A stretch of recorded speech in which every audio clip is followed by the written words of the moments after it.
And we're back. We think. We're recording this like we did last week, thinking we were back. That's right. I know y'all have missed us because we've been gone for so long. One person spoke to Joel about it. We didn't ask Joel if he brought it up first. No. He might. No, he did. He's shaking his head. He did not bring it up first. We do have people that care that we missed last week. One we person. Have a person that cares. One person cared. We don't know that they cared. They just were curious why it hadn't right. happened. Maybe they were saying, Maybe they were yay. excited. Yay, it's been about time, and now it's over. I was hoping when I... 10 months of insanity has come to an end. Has it been 10 months? But we're back hoping that this time, because we did record last week, the file just We completely fixed something, and that fix was inferior. So maybe this one will be okay. How you said something about 10 months. How far are we into this? Did we start 10 it months. in January? We started we in started January. the first week of January. First week of January was our 10 months first There one. we go. All So, right. So we should do something for... If we make it all the way to January, like if we don't get killed in the apocalypse, it's starting tomorrow on the day after election. Yes. Who knows? For those not paying attention. Depending, I've been told by people on who wins. Apparently, Maybe. the apocalypse is sitting and waiting. It will. Oh, there So you you're go. the So if election you're results. wondering, we're recording this on Election Day. We are. It is election day. Look, Nathan, he's done his duty. I've done mine. I got my So sticker. here's what I want to I say. got my sticker. Oh, I'm going to let everyone... There you go. There's your sticker. You see it. Joel's going to show it. I don't- Put it on my bottle. My bottle sticker- now is a Georgia you vote. know, putting that on your bottle is how people get voter fraud. I put mine when they gave I it did. to me. My sparkling iced cherry limeade, which is so far my See, favorite of that's how it happens. Just anybody can vote, including a bottle. I got it registered early. right.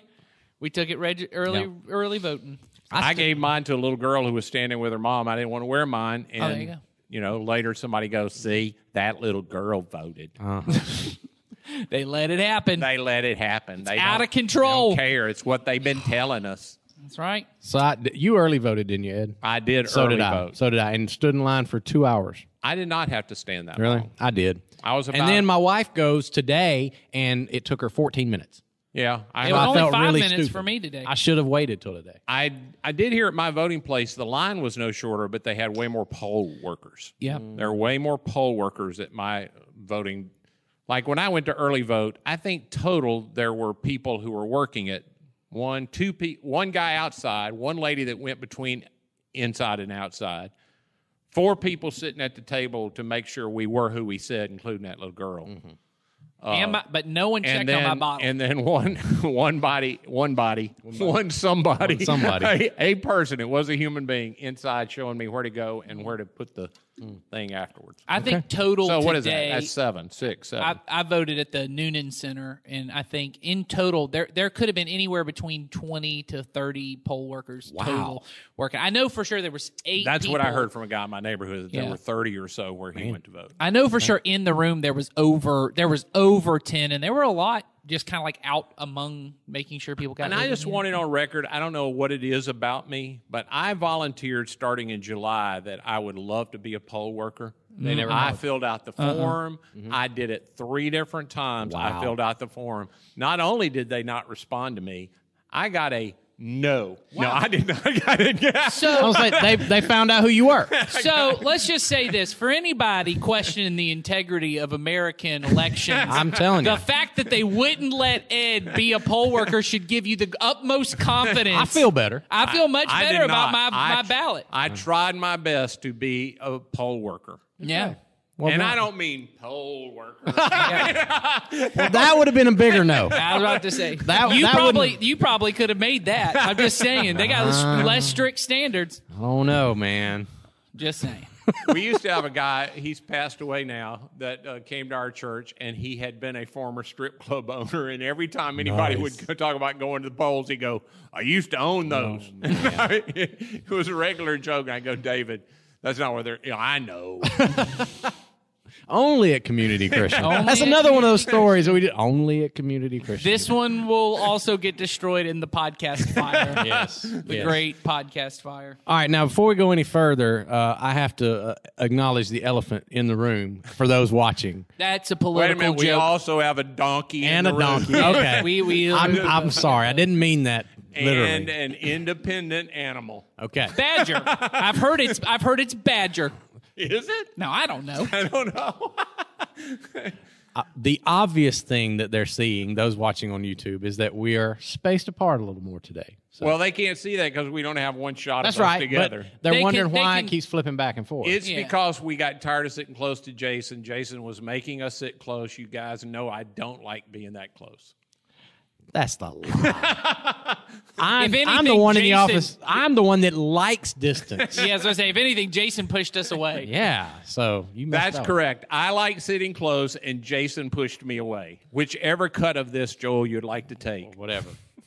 I like it because I just dropped my bottle cap, and while he's on another take, I can just get up and go walk and go get it. The trouble is these cameras don't have lights, so we don't really know when he's on another take because Joel could not be listening, and he never switches. He just did right there. I got it. All right. I don't know if he took the shot or not, but for safety purposes and And regulations, other considerations, we didn't want Socially to have to wear masks. We have decided as a staff to Yes. start wearing masks when we're around each other for each other's safety. Not something we're doing for other people, everybody, but so we did not want to have to do that for the muffled sound of the podcast. what you mean is we're not asking everybody else to outside the I staff. meant we don't care about it. The way you said it was, we care what it about our sounded like. safety, not anyone else's safety. What you mean is we are not Thank you requiring for clarifying. You're wrong. people. Yeah. You are meant not what he required said. to wear one to come to church, but we are wearing them. Okay. Question. What's the most important part of your morning routine? Wow. The most important part of my morning routine is getting up on time, because if I don't, I will allow important things to slide off the plate because I think I'm late. So you're just laying in bed to sleep? Is that why you don't get up? There could be. I don't normally set an alarm. I have one day a week I set an alarm. Otherwise, I tend to just wake up at the same time every day. Okay. But on one day a week, I want to make sure I get up on time, so I set an alarm. Mm-hmm. So occasionally, I will be 10 minutes late waking up, or 20 minutes late. And if that's the case, even though it's not vital that I do, I will let important things get in the way of me doing what I should do. So after that, the most important thing is once I am up on time, I then start my morning ritual, which I have a morning ritual that, includes me sitting and spending time with God in various different ways. Yes. Yeah, I was going to say the most important part of my morning routine for other people would be my shower. Now, but for me, I'm going to let Nathan answer, and then I'm going to ask you a question. okay. But for me, it is the same as I have, because of our discipleship rhythm that we've all entered into these past few years. It has become I can say truly now, I don't feel right. And I've never had that in my spiritual life before, where I could miss it and then get halfway through the day and go, I didn't read God's word, or I didn't stop. But now I almost can't. It feels odd to me, because I've gotten, and we talked about habits back in January. I developed the habit of doing it in the same place, same table, same chair. Me too. I have a Bible sitting there that I read from, and then I go through my check-in with the guys that are in my group. I reach out to them in the morning, review my day, which is what we all do. But if I miss that, I can feel it. And you taught, and I loved what you said on Sunday, Nathan, about these habits that get locked into our flesh. That one is a good one that is locked into my flesh, because I feel it in my body when I don't do it.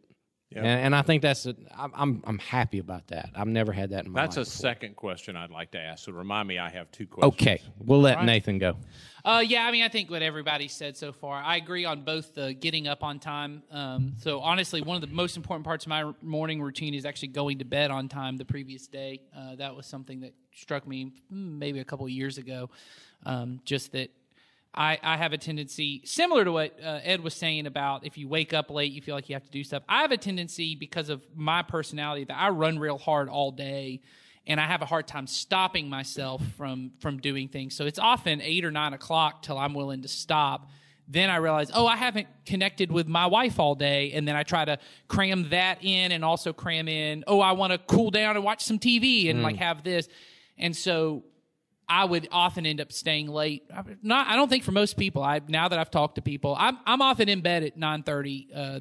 That's my goal, is to be in bed at 9:30 because I wake up very early. And so that's important. The other part that's important for me about waking up is I've started putting my cell phone out of the room and setting an alarm on my cell phone outside of the room. Uh-huh.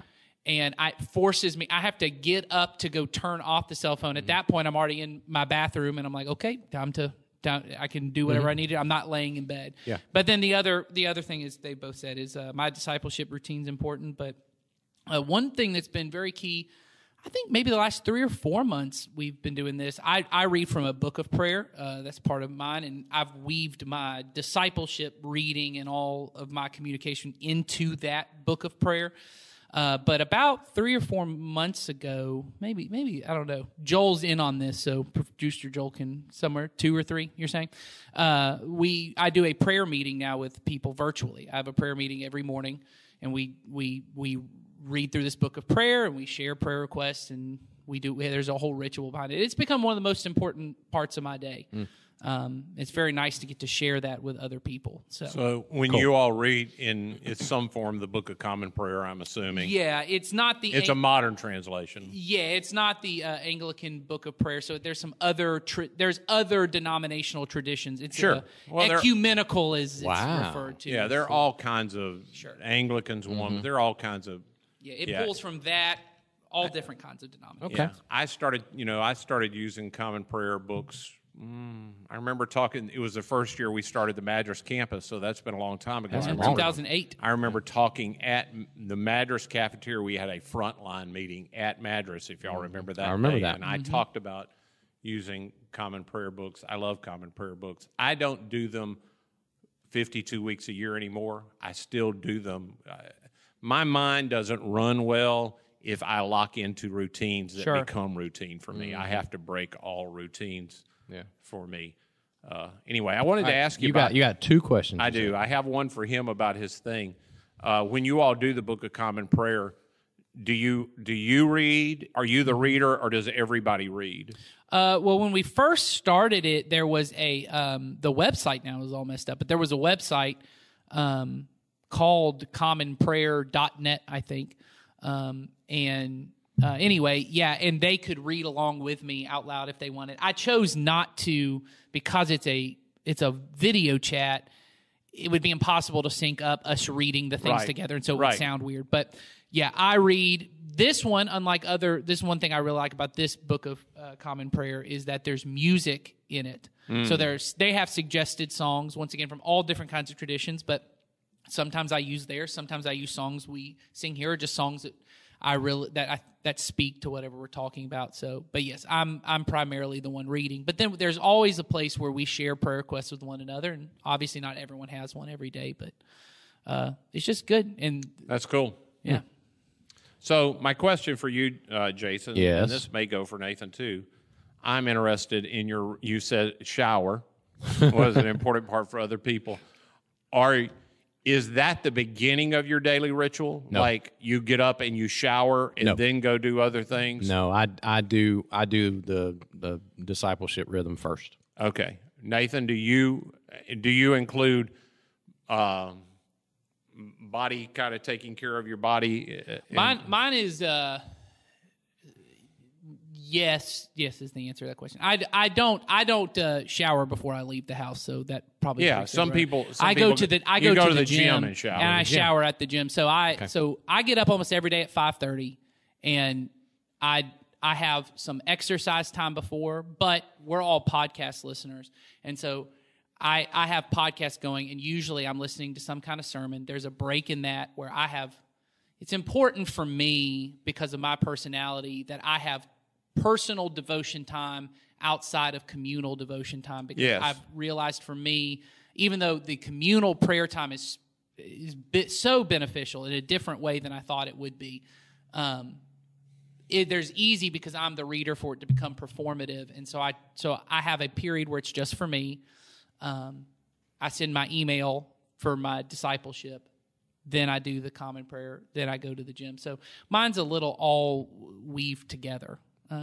My shower is typically my first part of my morning. Okay. I should say brushing my teeth. But brushing my teeth is my very first part of my morning ritual. I didn't say that. I also brush my teeth because I am going to see people, and it's offensive. That's right.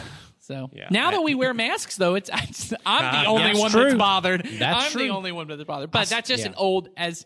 I mean, I don't know. It is similar to what Jason said about discipleship. Now that I've done this so long, even though, as you said, my routine, like I haven't done Book of Common Prayer forever. So there's always some prayer part, journaling part, Bible part, practice part, but it all shifts. But as Jason said, it is like brushing my teeth for me. Even though I could brush my teeth at the gym and when I'm doing all that, there's something about, ever since I was a little kid, first thing I do, I go to the restroom, and then I go brush my teeth. That's the very first thing I do. And so it's weird for me, even though it's not necessary anymore. Right. That's right. And like, it's similar. If I have a day where I don't have any time with just me and God or me and other believers, I feel it. I can physically mine is feel deeply ingrained, and I can remember doing. I don't think there's been a time in my life that hasn't been my. I mean, when I was a little kid, I got up super early because my first chore was milking cattle. You know, and so that's 5 or 6, and I can remember I brushed my teeth before going to the barn. I don't know why, but somebody obviously told me that's the way that goes. Yeah. And so anyway, I just interested in that. Okay. What was That you got both questions out? Dang it. I can't. Did I? I knew you were going to forget one. I knew. You. I got that. That was the first one. Now I can't remember what the second one was. Okay. But whatever. It came around the time when Jason was talking about it being weird when you miss it. Yeah. That's what I remember, and I was trying to figure out what your question was. Yeah. My question is, do you have a routine like a vacation, which often for me throws my daily routines into whack because I tend not to get up at the same time. Mm-hmm. There tends to be other people, because I tend to get up relatively around the same time as my wife on vacation. Mm-hmm. There's often conversation my routine is pretty silent when I first get up. Yeah, now. me too. Yeah. When I'm on vacation, no, I'm thinking back to the few, the ones that I've had recently. It didn't change because I'm still getting, even when I want to sleep in these days, I still wake up pretty much with the sun if I don't set an alarm. And that I just don't sleep past that, whether I want to or not. And I have teenagers, so when we're all together, they're sleeping until whenever. You got time. So I got time before they wake up. Sure. And so I go, and I kept my rhythm pretty well intact even on vacation. I still do mine, but it's not at the same time, and my rhythm always feels slightly off. Yeah, on vacation. I always keep the same rhythm. It's even on not on every weekend day. That's been one.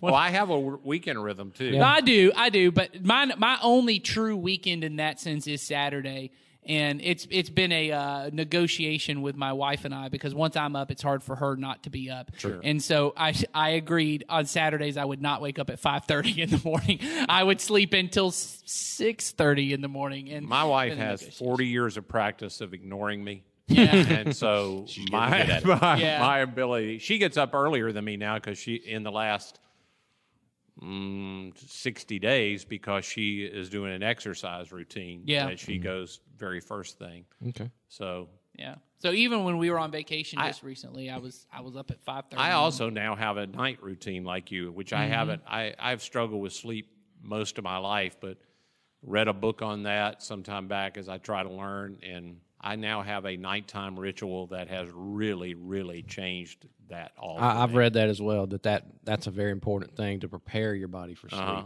as much as the sleep. It signals to me.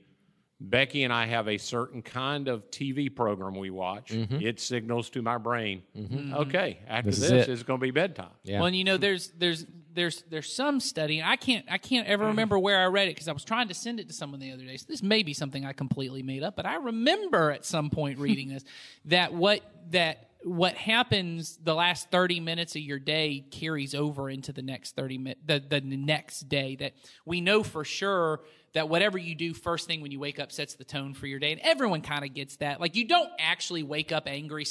There are some thoughts that are triggering you, but if it happens in the first 5 minutes, like you were talking about feeling rushed, everyone knows that. If you wake up and you're like, oh, I'm late, the rest of the day you feel like you're behind. Yep. That's you're half step behind the rest of the day. And so there was something I remember reading about whatever you set your mind on at the end of the day. And so I'm not as good about this as I once was, but for a period of time, I would try to end by reading a psalm or something like that for the purpose of slowing myself down and not going to bed to the sound of the TV, because I did that. So, I mean, I'm still guilty of it. I mean, it's not, and I don't know that it's a huge deal, but I think the thing you talked about with sleep, one thing I've been very convinced of, and I've seen the benefits in my life are if our goal in life as believers is to love our neighbor as ourselves, and by loving our neighbor, we are loving God, right? And love is described as being patient and kind. We know for sure when you are sleep deprived, it is harder for you to be patient and kind. And so I think there's a key spiritual element to getting the required amount of sleep, and everyone knows it. I mean, we just had, Jason kind of made a joke about it on Sunday of the time change. He was like, if you're older, you don't stay up later, you go to bed because you're like, I can get an extra hour of sleep. And everyone on Time Change Sunday, at least this one, talks all the time. Oh, it just felt so good. Yeah. Well, you could get an extra hour of sleep a night. Like, that's not impossible for you. No, it's not. Yeah. Yes. And so that nature of it, I think, is just huge. And there are huge health benefits to sleeping the correct amount. Major. I see it in my kids more than in myself, but it reminds me of how important it is to me, because I watch, we see things in other people more than we see in ourselves. And sure. I can always tell. I can tell them, I know why you're feeling the way you feel. It has to do with your sleep. And they argue with me, but I'm always right. So yes. But anyway. All right. Last week, when we lost the podcast, we had answered a question from a listener, and because we weren't able to post that, we're going to go back and we're going to re-answer that question, because I didn't want them to think that we had ignored them. We are dedicated to our listeners. That's right. And the good thing for the listener is, I don't know about you guys, I don't remember what I said last week. Exactly. So this will be like we're just answering it new. Fresh thoughts. So we hope it's memorable to you. Now, I'll set it up by saying this. It was written in response to that message from 2 weeks ago. So this would have been... it was you. It was the one I did. That's right. You. So it was the one that I taught on believing the lies and then countering the lies with the truth in Scripture and all of that kind of stuff, and how the lies, what causes us to be triggered by the different things that happen in our... So if you forgot, just go back and watch it. Anyway, here was the question that they asked about that. And I thought it was it brought up a lot of good things for us to talk about. So here, I'll just read their question. It says, the suggestion from Sunday of writing down the lies that you believe and then what God says was really good. Thank you. Any suggestions for handling being triggered when you don't believe the lies? And that was their question. And then they go on to explain it. It says, hearing the lies or the insults that someone says triggers me to anger. I don't believe them, the lies, and I know they aren't true, but I'm still triggered to get angry or sad that they even said them. I'm most concerned about things said directly to me and about me, but I also get annoyed with things like spin, innuendo, and half-truths in ads as well. So there's the question. All right, I remember, for those of you who didn't get to hear it, I remember we started with the first part of that of if there are lies being said about you, insults, right? Isn't that one word? Insults and those kind of things that it is okay that those things make you angry, right? Mm-hmm. Like triggering, right. Like when someone is insulting you or trying to attack you, it's okay that there's a little bit of anger. That's a natural response to any kind of injustice, or especially if it's if it's like on a category of anything abusive that's being said or done towards you. Yes. Anger is the correct response of, I don't deserve to be treated this way. And so I think drawing boundaries is the most helpful thing you can do in a situation like that, where somebody, when it is clear, not in this thing we've been talking about of it feels like an insult, but they didn't really mean anything by it. When it's clear, I've told this person, hey, that hurts me or that causes damage to me, and they continue to do it, and it's clear the intention is to cause me harm. Drawing boundaries is about all you can do. It's the only thing that's healthy for you and helpful for them. So I think that's the first part. I get you feel like, well, I don't believe it, but it still hurts when they said it. Well, of course it hurts when they say it because they're trying to be hurtful, but you don't have to allow that to happen. So I think that's an important caveat to begin with. But there's a lot more to this question than just that. Yes, there is, and I think part of what my thought was when I first read the question was, and whoever wrote this, I don't mean to attack the premise of your question, but I would push back a little bit on this idea of, I'm triggered not because I believe lies, but because lies being told or whatever.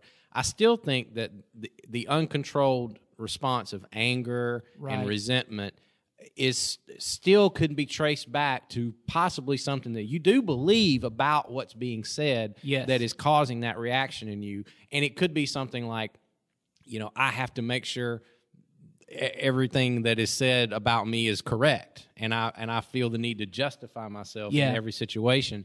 I would push back on that and say, well, no, not actually you don't. That's not an absolute. So there may be something going on behind. Again, I don't know because I don't know the person.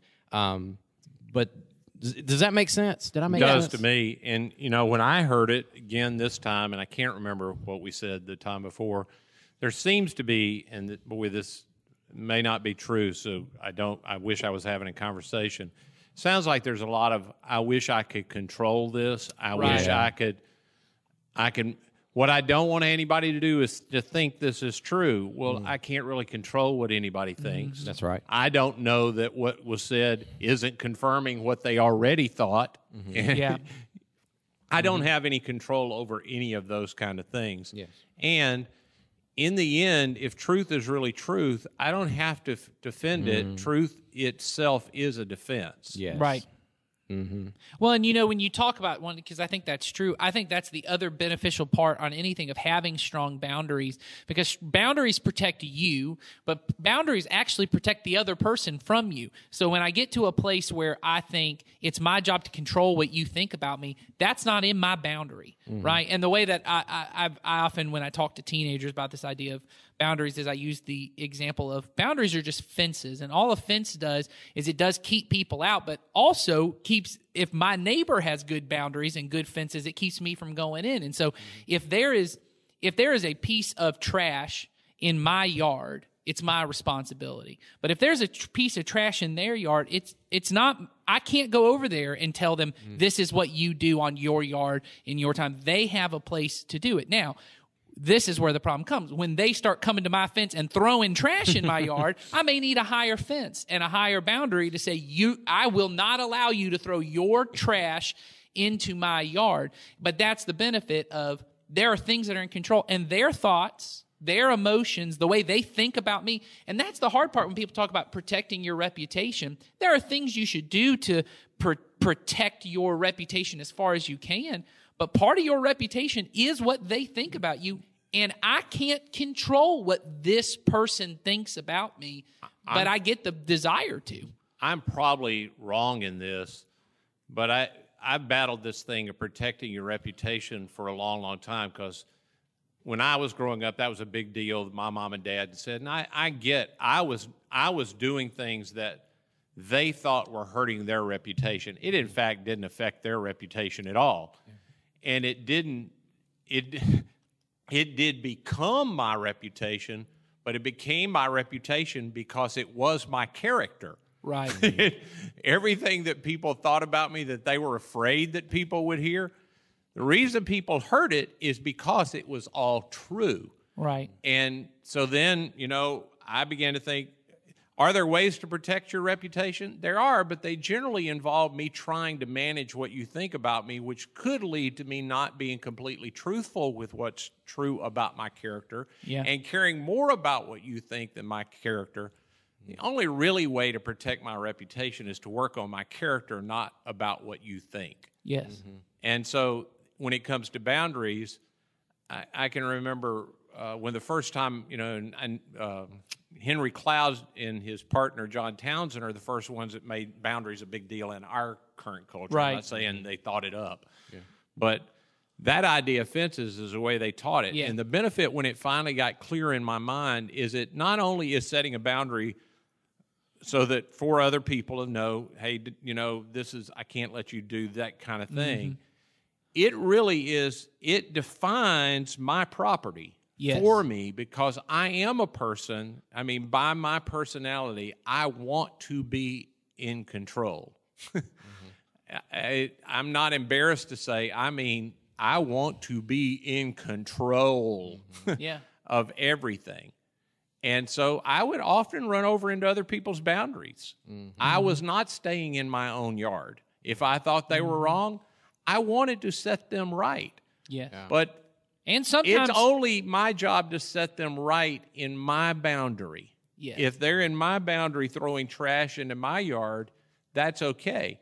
Them writing pieces of paper about me and throwing them down in their yard, that ain't on me. The only way I could know they were doing that is for me to walk across the fence over into their yard and pick it up. Or I hear people say often, so-and-so told me so-and-so talked about me. Yeah. And so what just happened was another person just came and did with me what they're going to tell me they did with somebody else. Right.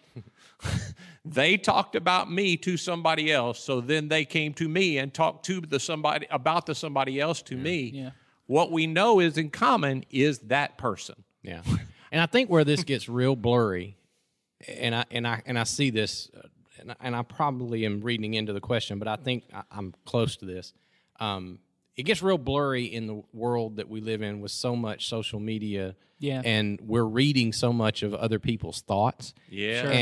And when we do that, it often feels as if they're over in my space throwing it at me.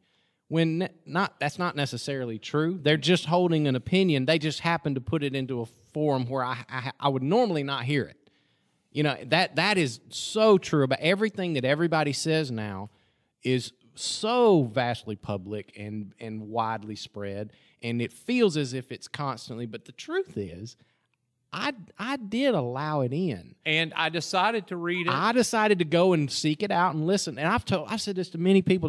There's so many people saying all this stuff that's wrong on Facebook and stuff, and I go, well, you didn't have to go read it. Well, and I'll say, not in my feed, because that's right. That's right. There is a thing. I don't have to unfriend anybody. Mm-hmm. I just say I would not like to see this person's comments anymore. That's right. And it helps me because now I don't have to think anything different about them. No. Because they can think whatever they want to the way it has always been. Mm.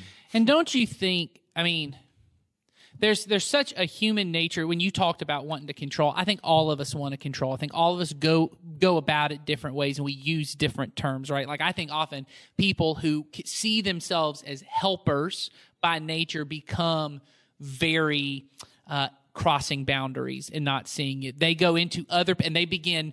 There's a big pile of trash in yours. You never asked me to come in your yard and clean it up, but I'm just going to start doing it for you. And eventually, in what eventually becomes codependent relationships, you now just expect I'm going to come into your yard and clean up your trash for you. A great example that I think most people who are parents or who have worked with parents is. Parents have a really hard time with the boundary between themselves and their child. Yes. Yeah. So my child strikes out even though I know he practiced a lot and he can, in fact, hit the ball. And somehow I feel like that says something about me. Uh-huh. Yeah. And so I want to say out loud at the game, he practices all the time. And because I'm now defensive, I think somehow I'm helping my kid, whereas with one of my kids, I remember they'd strike out and go back and pick up a Lego and start playing with it. Yeah. They didn't feel the need Right. to defend themselves at all. And the same thing continues on all the way up to people get to seniors in high school, and the kid decides, you know what? I've got a good enough thing. I'm already going to go into college. I'm already going to get to do everything I want to. I don't think I'm going to go to school today. And the parent feels like, Yeah. You're saying bad things about the kind of parent I am. No, I'm saying a lot about the kind of person I am. That's right. And it doesn't say anything about And the it says kind of more person. about you by you being triggered. Yes, Yes. it does say something about you that you thought your kid somehow reflected on you. And there are people that do think your kid reflects on you, and that says more about them than it does about your kid or you. Right. They're wrong. And don't And that's okay. Don't you think, too, that this goes into, and I can't remember this, we've now had a few podcasts where we've talked and no one saw it, so I don't know if this is something we've talked about before. I know it is. I don't know if anyone else has seen us talk about this, but that I know is so in counter to the way Jesus handled approaches to truth and approaches even to correcting other people's sin. We really do, and I don't think this is I know it often gets pushed off on Christians because Christians, we do this a lot and we get this wrong. I think everyone in our culture sees it as my job. I see someone say something untrue. I see someone behaving badly. It is my job to go fix them. And not just to say, hey, I don't think that's right or healthy, but to go, how could you? Yeah. This is this, what, blah, blah, blah. Let me tell you all Or the to things. unfriend them, or To unfriend them or to start putting ultimatums on them. Or to start with a feeling of disgust because of Yes. your viewpoint. And that's never our posture. But Jesus had so much in his interactions, and I remember talking about this. One thing that struck me this year of reading through the Gospels again is how much Jesus weeps. And it's this very parental kind of weeping of watching a child destroy themselves. And when he looks at the nation of Israel, which is God's children, and he looks at people who are, one of the verses sticks out to me a lot is and it's repeated several times in different of the Gospels, where it said Jesus looked at the crowds and he had compassion, like this deep feeling within his gut, because they were harassed and helpless like sheep without a shepherd. And what had never occurred to me until recently is, well, you're the shepherd. Go in and shepherd them. But what he knows is, I can't be their shepherd unless they're willing to be my sheep. That's right. And so what we often do, and I've talked about parents, but I think this is just translated to the way we talk about politics, the way we talk about everything in our culture, is it's my job to force them to want my advice. So I'm going to keep debating you and arguing you. And I think there's this high level of what we call debate on social media that's not, but there's this feeling of when you say something untrue, it's my job to go to every untruthful person, and really what I mean is someone who doesn't like my candidate, and go after you and tell you how wrong you are. We don't see that in the Gospels. In fact, most often, Jesus isn't walking around to people going, even with the Pharisees. He's not walking up. They're often coming and attacking him or asking him a question, and most of the time, he just responds with other questions. Exactly. He doesn't go back and go, hey, here's the full truth claim, because what he's trying to figure out is, do you want to be my sheep? I'm going to ask you a question, and by the way, you respond to what I say. I know where you are in this. I try to adopt that a lot in my parenting, because even though my kids are young, there is this level of, am I going to come in, because my wife and I say this a lot, how long are we going to keep fixing this problem for them? When they're 12, am I going to be fixing this problem for them? What about when they're 17? Like, there is a level as a parent that when they're young, I have to help walk them through the process. But what's easier as a parent, and I think it's easier as a friend as well, is just to fix it. Like, my daughter loses her temper over losing a game. And it's either easier to just come here and hold her and, it's not that big of a deal, or to go, that is not how we act. You don't do that. Go to your room. Those two solutions are easier than sitting down and taking the time to go, okay, why do you think you're feeling this way? Why do you think you're upset? Well, it's because she beat me. And what does that make you think about her? That she's better than me. Okay, let's talk about that. And walking you through the process, because now we're engaging it. But I think with friendships, we do the same thing. I come in, you're behaving in a way that I don't like or is irritating me. It's just quicker to go, shut up. Or, and I think it's not the Jesus approach. And I know that's a little farther from the initial question, but I do think there's this feeling of I have to defend myself, or as y'all were saying, the truth in general, that there's somehow our country's going to get away from the truth, as if we were ever just smack dab on the truth to begin like that with. ever happened. Yeah.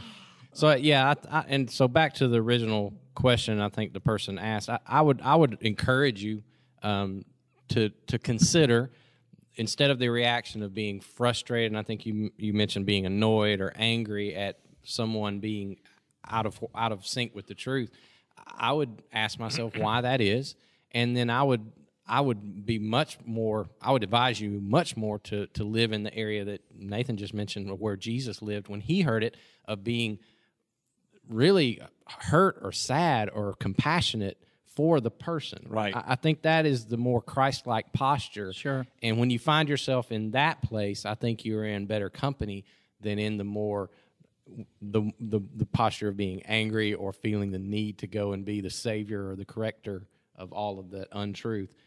True.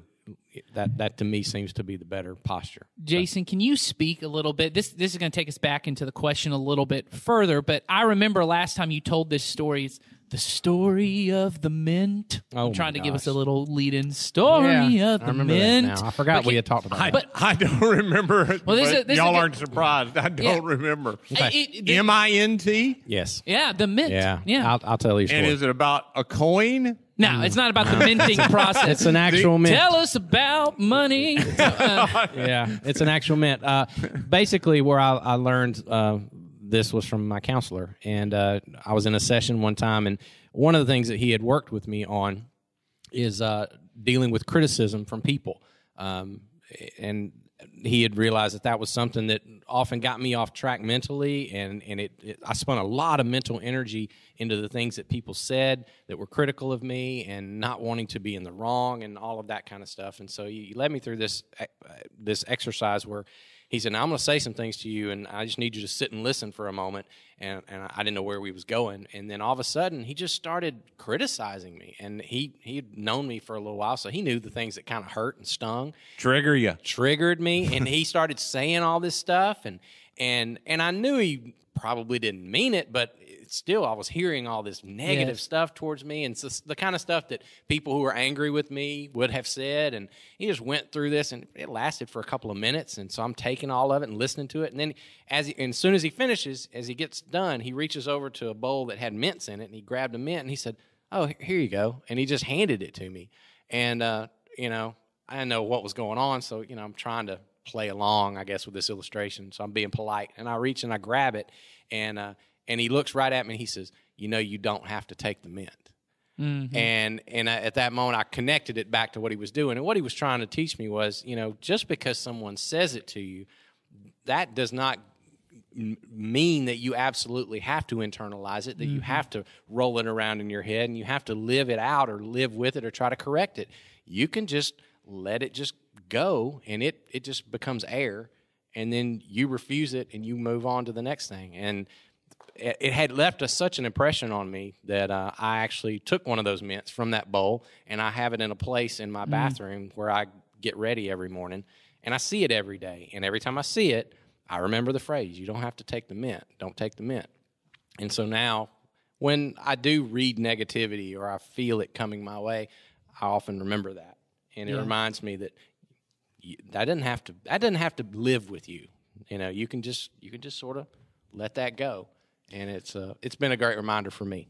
So that's the story of the mint. Yes, that's the story of the mint. And don't you think that's central to how Jesus was able to stay rooted in not having to engage with all these things? Was he had such a firm grasp on who he was, who God was, the way the world operated because of who God was. And he didn't feel the need. I do think a lot of us live in this very insecure, unstable, anxious place, even if you're not an anxiety kind of person, if that's not, you don't think of yourself as being anxiety prone. I think there's a lot of anxiousness within us that is part of the reason I have to defend these things is, what if they're right? What if they're right? And I got to argue to convince you you're wrong so that I just feel more stable when I'm right in this understanding of, so when someone calls me an idiot or comes after me and does this, like you said early on, there may be a part of you that's believing that lie. Sure. But Jesus was able to have people say all kinds of things about him, but because he was so rooted, he was able to not take them in. Yeah, and even when we come to things like spin, which it sounds to me we're talking about ads or something on TV, and probably in this age it's political. I don't know that, but I remember last week I was saying I doubt they're upset about L'Oreal kind of spin of how your hair is going to look. I doubt that's upset anybody. Nothing gives me bouncy curls. I've tried, doesn't work. Liars. You can't get a curl out of this because I keep it short enough that doesn't happen. So anyway, it's got to be about spin, about things they hear, about truth about what they think is our country.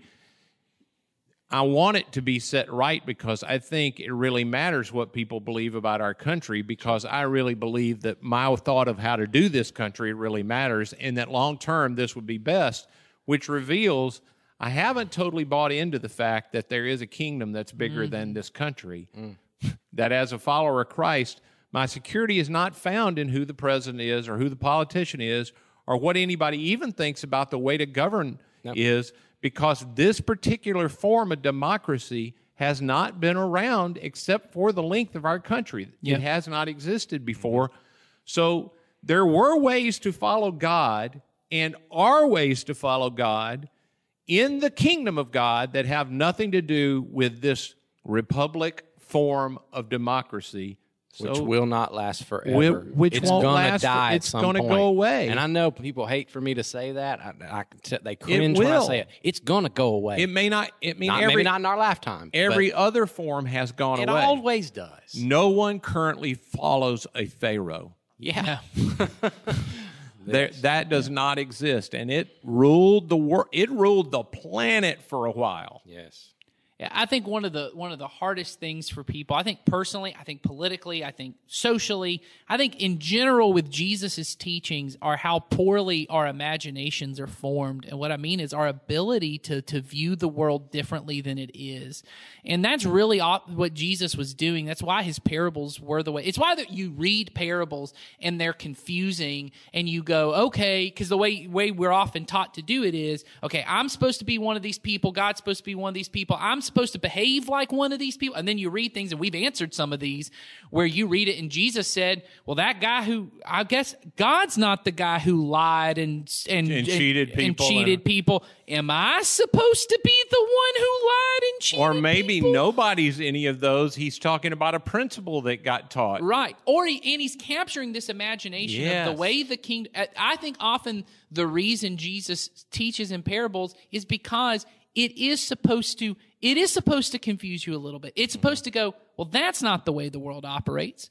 And Precisely. yes, but this is the way the kingdom operates, and it doesn't operate. And so we can't imagine a world that isn't shaped from the top down, that whoever's in charge, they're the ones who's going to shape the world. So we have to get the person on top who will do what we want so they will shape the world. When then Jesus comes on the planet and goes, I'm going to start from the bottom up, and I'm going to come to the poor and the powerless. I'm going to be poor and within this world, powerless. Yeah, I'm going to give up all the power I have to get here, and then whatever power I gain while I'm here, I'm going to give it up too. Yes, and our imaginations are so poorly formed. We look at that, and I hear Christians say that, and that's good. And kindness is the right way. I know that being, but how do we get the right person in office? Yes. well, and there's coming a time where that's not going to get you through the world.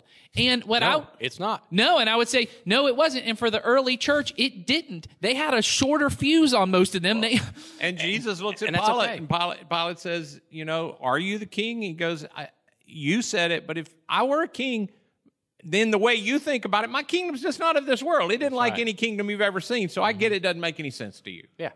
And that's okay. That's okay, and I'm just going to leave it at that. What do you got to do? You're going to kill me? Okay, let's get on with it. Yeah, I'll take care of that later. Yeah. My wife and I frequently talk about when we're going to, our girls love movies and everyone I guess loves movies. I don't know. They just really like stories. They love books and movies, and we love to tell stories. And frequently our conversation, because I regularly have parents go, would this be okay for my kids to watch? And I'm a terrible judge of that because what I look for in a movie for my kids is different than other people. I'm not looking at content. In fact, I could tell you we watched a lot of scary movies with our kids over Halloween, and I heard other people saying like what they watched, and I was like, oh, I shouldn't tell them then what we watched with our kids. I'm not going to tell you because I don't want you to get upset. But I'm not looking at content. What I'm looking at is, what does this tell them about the way the world operates? And I'll tell you this, as much as I love superhero movies, I'm often very weary now of how many superhero movies they watch, because what superheroes tell them, and I see this in the way they operate, you have to be the strongest, powerful. You have to be the best, you have to, and when there's a threat to the world, what's going to do it? Power and force will overcome it. And I then watch the way they play, and the way they play is and now I get this is all human nature, and you may think I'm going, but it's if I need it, I'm going to take it. If I'm going to do it, I'm going to do it. And if there's a problem that needs to be solved, it's going to come from me making it happen on my own. Or I can show them Disney movies, and it all comes about just because you're beautiful. Just because you're beautiful. And so people have heard me talk about this movie all the time, but you should watch Paddington. Paddington is the movie we watch all the time, because the central way is he's an immigrant to the country. He has nothing when he comes. And he's a bear. And he's a bear. He's a bear, right? And just by sheer kindness and serving other people, every person in his community gets better. He gets better. People hate him at first. He's a lovable bear. And he's a lovable bear, and he wears no pants. So, anyway. And that reminds me of another movie that was popular a generation ago that I think is the exact same kind of story, and that was Forrest Gump. Yeah. Oh, yeah. That's right. That's the same kind of premise. Right. It's this idea of there is also didn't wear pants. No, he did. He did wear pants. Yes. Okay. I'm just wondering. I think the way that we share, and so this isn't about movies. I love movies, and if you want to talk about movies, you can come talk with me about movies. But I do think the way we form our imaginations, it does lead us to think, well, if the truth is going to be defended, or if something's going to happen, I have to force it to happen. The only way to make this happen, and I do remember, we talked about this last week, was this book that I've been hearing a lot of quotes out of, so I'm going to hopefully read this book soon. It's called The Patient Ferment of the Early Church. Oh, yeah. We talked about how great of a title that is. But the point of the book was how in the early, we look back at the earliest generations of the church and how quickly the movement spread from a historical standpoint. I mean, it still was hundreds of years. Longer than our country has been alive, it took. Yes. But we just talk about in the grand scheme of history, it still is very fast. Yeah. Mm-hmm. But in their lifetime, the earliest Christians were just willing to die for what they believed. They were willing to go into places and serve, not fight back, not force their way. Most of them died under the hand of the Roman Empire, and the Roman Empire still lasted another 200 years. But eventually, and the way they talk about it is they didn't win the day by winning arguments and forcing their way. The way they won was, and this word was habitus, which was just their daily habits of loving and serving, and by the way they lived, even in their morality, the way they treated their wives and their children, people looked at it and said, okay, something's working over there. Maybe we should pay attention. And I think in our country, and I think in our lifetime, we're losing that. Yes. Because we feel like we have to defend something. Yeah, I had a counselor tell me years ago, because, argument is, again, a part of my form of control, talking, arguing. And he said, Ed, when you win an argument, you don't win anything. That's right. That's great. He said, the relationship argument loses. Did you ever win and you actually got a prize at the end? Yeah. Well, the way I've always said it is you can win an argument, but the relationship, if anybody in a relationship wins, then the relationship loses. That's right. Yeah. So, all right, we've gone on long enough and could probably go on longer. I think we have. We hope this hopefully actually makes if they're seeing it or hearing it, it worked. Producer Joel has already destroyed the computer, so it's not even here anymore. Right.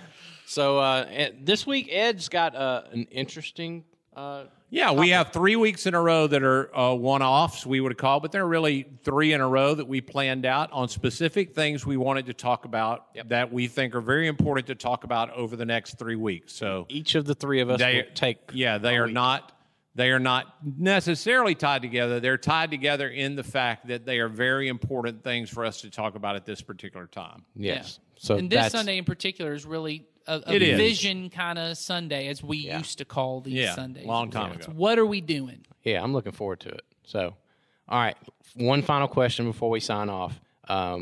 As we've said earlier, it is election day today. I'm curious to know, do you guys think that by the time we record next week's podcast, we will actually know who won the election? I do. Yes. You think by, so? by next, it'll be Tuesday. So I'm within 1 week. I'm just going to go ahead and say it. I think by the time this actually drops, Really? we will know. Which will be Wednesday.